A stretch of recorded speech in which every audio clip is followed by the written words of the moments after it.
good morning.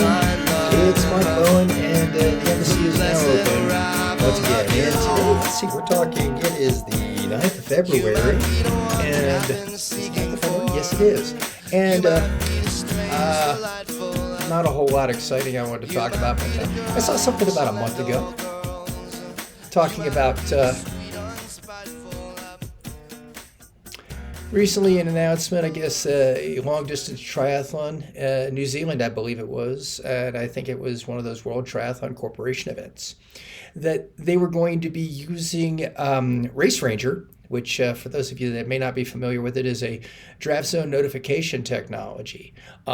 Basically, there's sensor on the front of the bike, sensor at the rear end of the bike, and tells basically using I believe it's GPS and near field technology to determine how far you are from a bicycle in front of you. So they're intending on using this for age group participants. And so if you're good to go, the light on the bike and ahead of you shows a blue light, and then it goes into yellow as you start to approach the draft zone. And then once you get into the draft zone, the big orange light comes on, and at that point it tells you that you have to make a pass. Of course, and it's up to you to make that decision.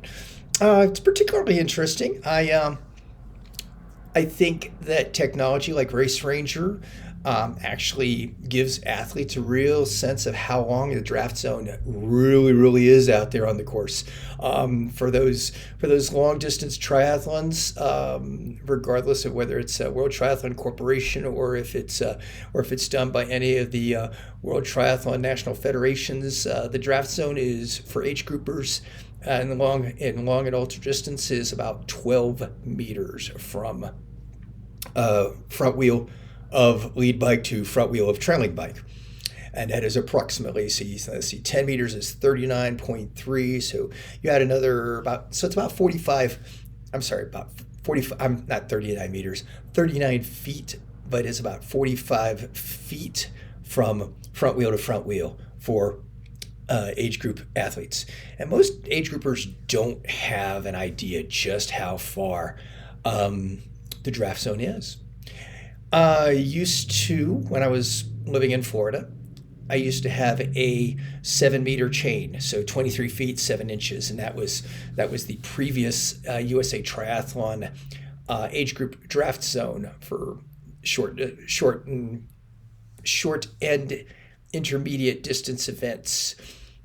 And I would take it to briefings and lay it out end to end, and people would just be, would be like, "You got to be kidding! That's 7 meters." I'm like, "Yeah." We stretched it out across a pizza joint in Tallahassee one fine evening, and which really just got everybody into an uproar to just see just how long a draft zone is end to end. So it's pretty interesting stuff. And I like the idea of technology like Race Ranger, putting it into events. If you've ever read in slowtwitch.com and the forums there, lots and lots of age groupers all, loving to vetch and moan about the fact that, that there should be some sort of technology to tell the race participant just how far they are out, or whether they're in the draft zone or whatever have you. And so I like it. I think it provides valuable feedback on draft zone spacing. This last year, when World Triathlon started using Race Ranger technology for the T100 events, it actually provided great feedback to even the professional athletes, and it helps the technical officials also. But the athletes were actually really heartened to know exactly how far out they were, or as they were approaching that draft zone, so that they could just stay, just outside of that zone and benefit from, at least the benefit of pacing off somebody in front, just in front of them. Pacing is not necessarily illegal in triathlon. It's just when you start to wheel suck and draft on, and trying to get somebody to break the wind for you. That's when things start getting scary.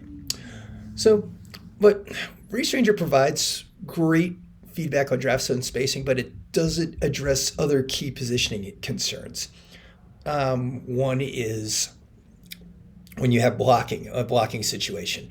If you've been out at a triathlon event and you've seen people riding out on the far left hand side of the road, or further out into the center of the lane there, because they don't feel comfortable along the edge of the road, either because their bike skills aren't that great or they're just very nervous people. The blocking situation tends to prevent faster riders from safely coming up behind and passing. And those are one of those what we used to call impact fouls. If we were out on the course and we saw that a slower rider was on the left-hand side of the road and there was room to safely be on the right-hand side, and somebody came up behind him and had to break up to slow up because they were out there, it was like, we'd write the information and boom, it was what we call an impact foul. We didn't have to worry about, counting off, 15, 20 seconds or whatever have you there. Passing compliance is another thing that technology like Race Ranger doesn't necessarily provide.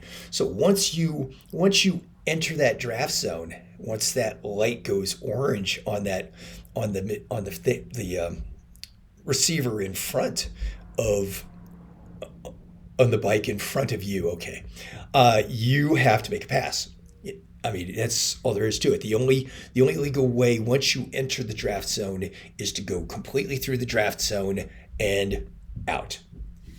There's no exceptions there. Otherwise, I mean, if you go into the zone and you come back out, it's a rule violation. But Race Ranger won't tell the athlete that, and it won't tell a technical official, somebody away from the actual scene of the crime, so to speak, that. So you actually need a person in the box there, an actual technical official watching. They can see the light, they can see the athlete, and they can see that whether the pass is being made or not, right? Well, lastly, the other man in the box or person in the box thing that Race Ranger technology won't allow or won't provide is any sort of, how would you say it? Granularity. Is it safe to make a pass? So let's say you're on a congested segment of a bike course, like maybe the last couple of miles of the 70.3 or the full iron distance event in Panama City Beach, where you're sharing lots of time and lots of space that last couple of miles with vehicular traffic, and regardless of the amount of traffic on the course, if it's not safe to make a pass, you're not supposed to, so then you have to stay out of the draft zone of the person in front of you regardless. Or if you hit an acute turn, like a turn that's, approaching 90 degrees or more on a course section of the course, we're supposed to kind of allow everybody to kind of get themselves safely through that corner, and then allow them to settle themselves out and see whether they still get in there. So no matter how advanced the technology, enforcement ultimately comes down to that human in the box. We need it's that joke, you want us on that wall, you need us on that wall, or on the motorcycle in this particular case, all right?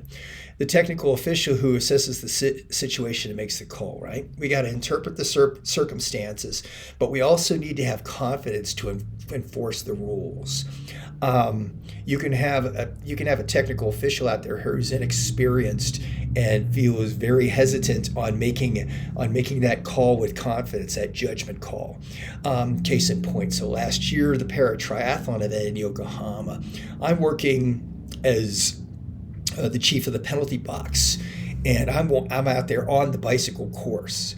And in many cases, I'm watching blatant violations of positioning and drafting going on, even though they had Race Ranger on the bikes, and there were 0 drafting penalties called there. So there's some things to consider here. I hope that the technology becomes more simple so that they can use technologies like Race Ranger out in long distance triathlon. I don't know if it will be one of those where you'll see everybody using it in an event where there's 2,000 people or whatever have you. But hopefully the smaller events will start considering that, or they'll start hoping to get this stuff developed so that it can be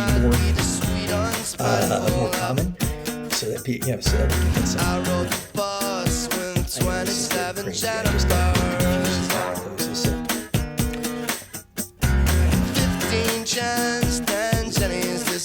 My hope is that technologies like Race Ranger will become more simple and more prevalent at triathlon events